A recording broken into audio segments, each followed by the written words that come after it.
What's up, everybody? I'm Stan, and welcome to Detail Comics, where we go over comics in detail. This is iRate Reviews, the weekly show where I go over a comic book, its story, its art, give you my impressions, and let you know whether it's something you should go back to the shop for or not.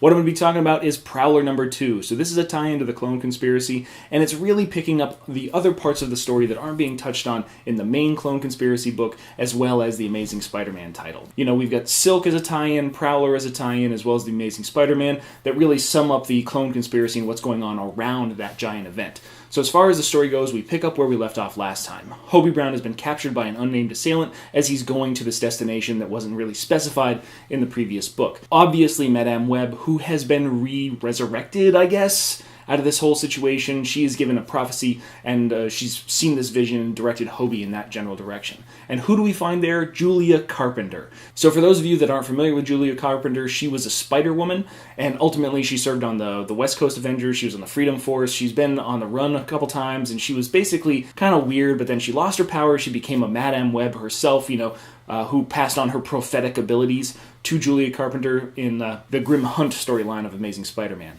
She shows up here because evidently she's investigating all these various things, and New U is at the center of it. So Hobie Brown had been sent to check out all these different hacks that were coming from this specific location, and finds Julia right at the center of it. While going over some backstory and things like that, Hobie essentially gathers up all his equipment, gets his Prowler outfit back on, and then sabotages all of Julia Carpenter's work, destroying her system and her network. And she's like, it's going to take days, it's going to take weeks. And this is where she finds out that Hobie is not necessarily the person that she once knew, and that he's really fighting alongside this whole New U landscape. He's part of their system. Not necessarily, she doesn't know who and why and where yet, but she definitely knows that something is wrong.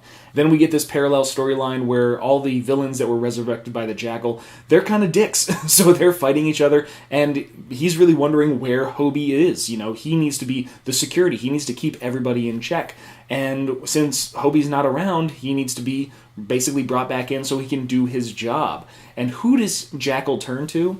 Well, the person that's available, and that happens to be the new Electro.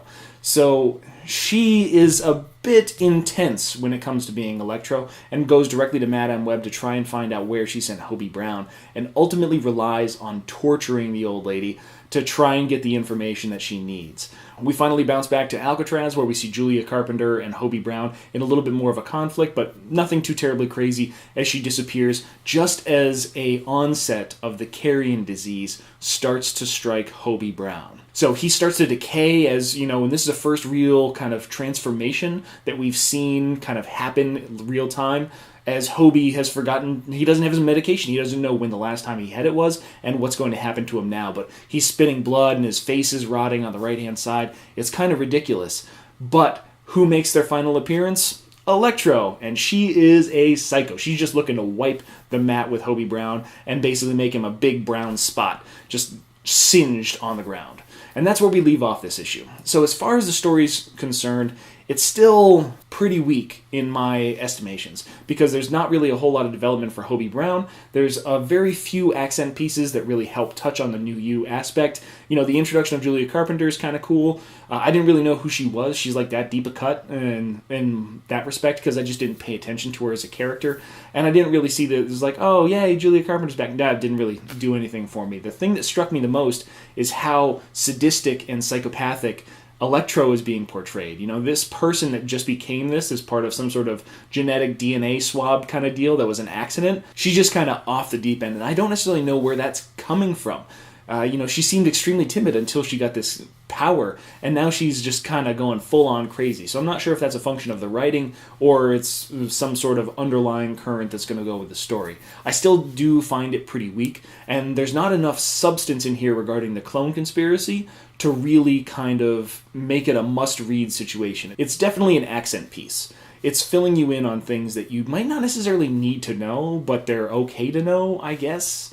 It's not necessarily something that I can recommend for folks on the story. And then once we have Jamal Campbell's art, which is good, it's very soft, it doesn't have any kind of real edge to it except for these outlines, and it just doesn't feel right for the story. And that's the biggest complaint. It just feels really soft and bright and light compared to the kind of darkness that's really being portrayed in the storytelling, or that should be portrayed in the storytelling. It just doesn't feel like it's a good match.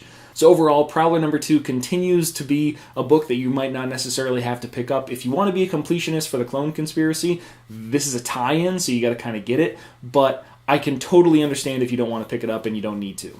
So that's my review for Prowler number 2, but I want to know what you guys thought too, so hit me up in the comments down below and let me know what you think. As always, if you like what you see, hit the like button. Don't forget to subscribe right there to get more news, reviews, and commentary on comic books, comic book movies, comic book TV shows and games, and anything and everything inside the world of comics.